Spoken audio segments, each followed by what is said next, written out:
आज हम लोग कवर करेंगे मैट्रिक्स में पूछे जाने वाले साइंस के most important previous year question. तो दोस्तों एक बार वीडियो को जरूर देखें ताकि यहाँ से एग्जाम में क्वेश्चन पढ़ने पर आप आसानी से कर पाएं और चैनल को सब्सक्राइब जरूर करें। चलिए शुरू करते हैं। यूरिया रक्त में कहाँ से प्रवेश करती है? तो इसका आंसर हो जाएगा यकृत से, क्योंकि यूरिया का निर्माण यकृत में ही होता है। ठीक है। और यूरिया को रक्त से अलग किडनी करता है, जो कि यूरिया अपशिष्ट के रूप में मूत्र के द्वारा बाहर निकलती है। और दोस्तों यहाँ से क्वेश्चन बन सकता है ब्रेक यानी किडनी से कि रक्त का फिल्ट्रेशन यानी कि शुद्धिकरण कौन करता है? ठीक है, तो इसका आंसर होगा ब्रेक। ठीक है। अगर फेफड़ा की बात करें तो यहाँ से क्वेश्चन बन सकता है कि अलवेले कहाँ पाए जाते हैं जो कि गैसों का आदान प्रदान करते हैं, जैसे कि CO2 को बाहर निकालना या ऑक्सीजन को ग्रहण करना। यह हमारे शरीर में किस पार्ट के द्वारा होता है? तो इसका आंसर होगा फेफड़ा, क्योंकि यहाँ अलवेले पाए जाते हैं जिसके द्वारा कार्बन डाइऑक्साइड यहाँ से निकलते हैं बाहर और ऑक्सीजन को अंदर लेते हैं। जैव आवर्धन प्रदर्शित करने वाला रसायन है, तो ये आपका है DDT, यानी कि बी ऑप्शन इसका सही है। अगर क्लोरोफॉर्म की बात करें तो यह क्लोरोफ्लोरोकार्बन होता है, जो कि ओजोन गैस को प्रभावित करता है। ठीक है। ATP हमारे शरीर में जो ऊर्जा बनती है जब हम लोग एक भोजन को ग्रहण करते हैं, इसके बाद जो ऊर्जा हमारे शरीर में बनती है वह ATP के रूप में ही बनती है।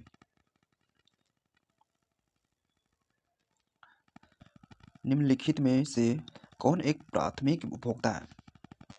दोस्तों प्राथमिक उपभोक्ता हम लोग उसे बोलते हैं जो कि डायरेक्टली रूप से पेड़ पौधे पर निर्भर होते हैं, जिसे हम लोग शाकाहारी भी बोल सकते हैं। तो इसलिए इसका आंसर हो जाएगा बी, यानी कि शाकाहारी प्राथमिक उपभोक्ता होते हैं। और अगर अपघटक की बात करें तो अपघटक हम लोग उसके बोलते हैं जो कि जो सड़े गले या मृत जीव पे आश्रित होते हैं, उसे हम लोग अपघटक बोलते हैं। अगर मांसाहारी की बात करें तो जो मांस खाते हैं या शाकाहारी को खाते हैं उसे हम लोग मांसाहारी बोलते हैं। सर्वाहारी वह होते हैं जो कि शाकाहारी भी होते हैं और मांसाहारी भी होते हैं, तो उसे सर्वाहारी बोलते हैं।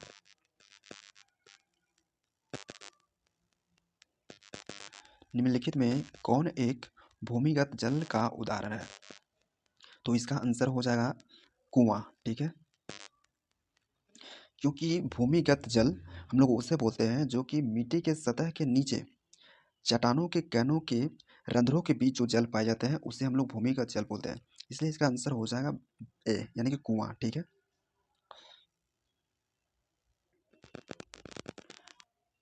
प्राकृतिक चुनाव द्वारा जीवों का विकास कहलाता है, तो इसे बोलते हैं डार्विनवाद, क्योंकि इसे डार्विन ने ही दिए थे। ठीक है। अगर मेंडलवाद की बात करें तो आनुवांशिकता का सिद्धांत मेंडल द्वारा दिया गया था, जिसे हम लोग मेंडलवाद बोलते हैं। लैमार्क वाद हम लोग बोलते हैं जैव विकास का सिद्धांत, जिसे लैमार्क द्वारा ही दिया गया था, इसलिए हम लोग इसे बोलते हैं लैमार्क वाद, जैव विकास के सिद्धांत को।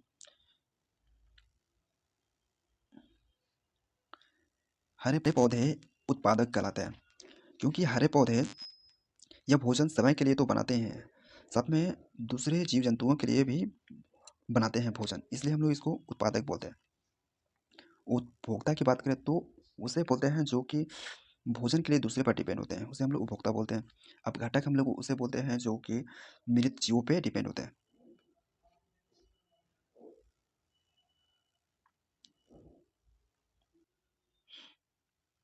अंडोत्सर्ग का कारण, दोस्तों अंडोत्सर्ग का कारण होता है एलएच हार्मोन्स का हॉर्मोन।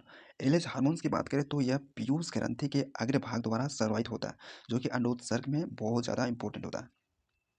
एस्ट्रोजन की बात करें तो यह मादा में यानी कि फीमेल में पाई जाती है। ठीक है। यह भी एक प्रकार का हार्मोन होता है जो कि मेनली रूप से मादा में जब छोटे शिशु जब बनते हैं उस समय शिशु के विकास में बहुत इंपॉर्टेंट होता है एस्ट्रोजन हार्मोन।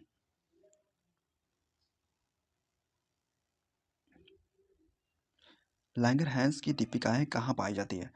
तो इसका आंसर होगा अग्नाशय, क्योंकि यह अग्नाशय में ही पाई जाती है। लैंगरहैंस की दीपिका की बात करें तो दोस्तों अग्नाशय में कोशिकाएं जो समूह के रूप में पाई जाती है उसे ही हम लोग लैंगरहैंस की दीपिकाएं बोलते हैं। ठीक है। थायरॉक्सिन हार्मोन के संश्लेषण में निम्नलिखित में से किसका होना आवश्यक है? तो इसका आंसर होगा आयोडीन, क्योंकि आयोडीन की वजह से ही थायरॉक्सिन हार्मोन्स निर्माण होते हैं। दोस्तों थायरॉक्सिन हार्मोन की लोकेशन की बात करें तो दोस्तों हमारे गले में तितली नुमा आकार के थायराइड ग्रंथि पाई जाती है, जहाँ से ही थायरॉक्सिन हार्मोन का निर्माण होता है। ठीक है। मैग्नीज की बात करें तो दोस्तों यहाँ से क्वेश्चन बन सकता है कि पौधे में कौन सा तत्व पाए जाते हैं। ठीक है, पौधे में वो भी मेनली रूप से क्लोरोफिल में। ठीक है, तो इसका आंसर होगा मैग्नीज। ठीक है, और यहाँ से क्वेश्चन बनता है कि रक्त के आरबीसी या रक्त में यह बोला जा सकता है कि आरबीसी में कौन सा तत्व पाए जाते हैं, तो इसका आंसर होगा आयरन। ठीक है,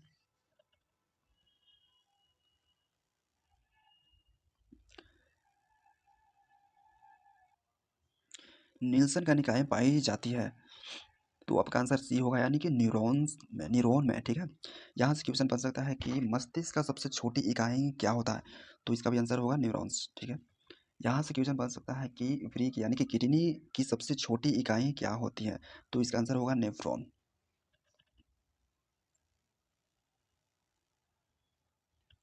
मानव मस्तिष्क का वजन होता है 1200 से 1400 ग्राम, यानी कि केजी में बोले तो 1.2 से 1.4 केजी। ठीक है, यानी कि सी ऑप्शन सही है।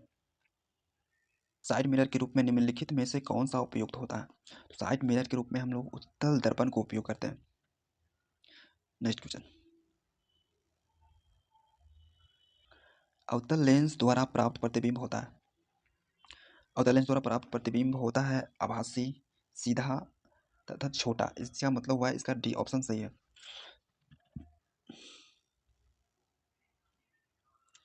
ऊर्जा का ऐसा ही मात्रक, तो इसका आंसर हो जाएगा जूल। और जूल पर सेकेंड शक्ति का मात्रक होता है, यानी कि पी से डिनोट करते हैं इसको। पी बराबर W/T होता है। नेक्स्ट क्वेश्चन नहीं है। मूत्र का पीला रंग किस वर्णक के कारण होता है, तो यूरोक्रोम के कारण। क्योंकि यूरोक्रोम प्राकृतिक रूप से एक पीला वर्णक होता है, जिसकी वजह से मूत्र का रंग पीला होता है। ठीक है,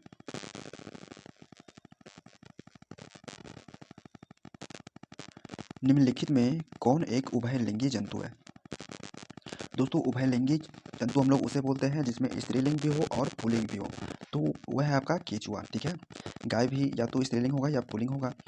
गाय गाय भी, हाथी भी, कुत्ता भी आपका स्त्रीलिंग होगा या पुल्लिंग होगा, लेकिन केचुआ में दोनों लिंग पाए जाते हैं, यानी कि उभयलिंगी होते हैं। दोस्तों, ये हमारा लास्ट क्वेश्चन था। ठीक है, मिलते हैं नेक्स्ट वीडियो में। Thank you for watching this video.